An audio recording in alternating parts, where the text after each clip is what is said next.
ท่านผู้ชมที่เคารพเนื่องในโอกาสวันบริจาคเลือดโลก 2025 นี่ทางบริษัทเบียร์ลาวได้สนับสนุนกิจกรรมวันบริจาคเลือดโลก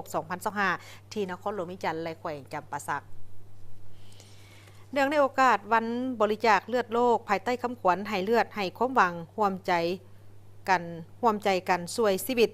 บริษัทเบียร์ลาวจำกัดได้ส่งเสริมเวียกงานสาธารณสุขอย่างต่อเนื่องโดยให้การสนับสนุนบรรดากิจกรรมของการบริจาคเลือดทางในนครหลวงวิจันทร์และแขวงจำปาสักซึ่งได้สนับสนุนน้ำดื่มหัวเสือ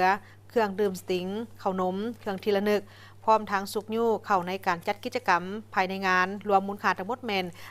154ล้าน460พันกีบต่างหน้ามอบในครั้งนี้โดยแมนทันสิทธิไซเกตตะวงคณะอำนวยการบริษัทเบียร์ลาวสำหรับนครหลวงวิจันทร์ต่างหน้าหับโดยแมนทันจันทลาสุขสาครหัวหน้าสถาบันเลือดแห่งชาติและทางแขวงจำปาสักต่างหน้าหับโดยแมนทันทิพย์ไก่โซนผู้ที่ใจหัวหน้าองค์การกาแดงลาวประจำแขวงจำปาสักเพื่อเป็นการประกอบส่วนร่วมกับทางบริษัทเบียร์ลาวจึงได้มีการร่วมกับทั้งบรรดาน้องๆอาสาสมัครในโครงการหัวเสืออาสาในการจัดกิจกรรมและแจกเครื่องทีละนึกให้กับผู้ที่มาบริจาคเลือดภายในงานดังกล่าวนี้ทั้ง2สถานที่นอกจากนี้ทางบริษัทเองก็ยังได้ส่งเสริมให้พนักงานได้มีส่วนร่วมในการบริจาคเลือดซึ่ง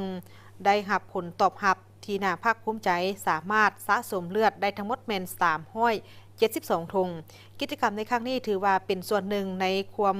มุ่งมั่นที่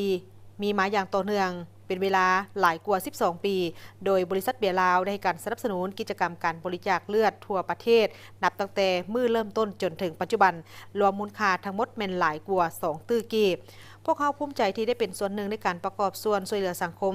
ซึ่งว่าพวกเขานี่ได้มีการสะสมเลือดได้หลายแต่ว่าความต้องการของเลือดนั้นแม่นยังบ่ทันเพียงพอบ่มีโรงงานหรือเครื่องจักรใดที่สามารถผลิตเลือดได้ฉะนั้นจึงขอเชิญชวนให้ทุกภาคส่วน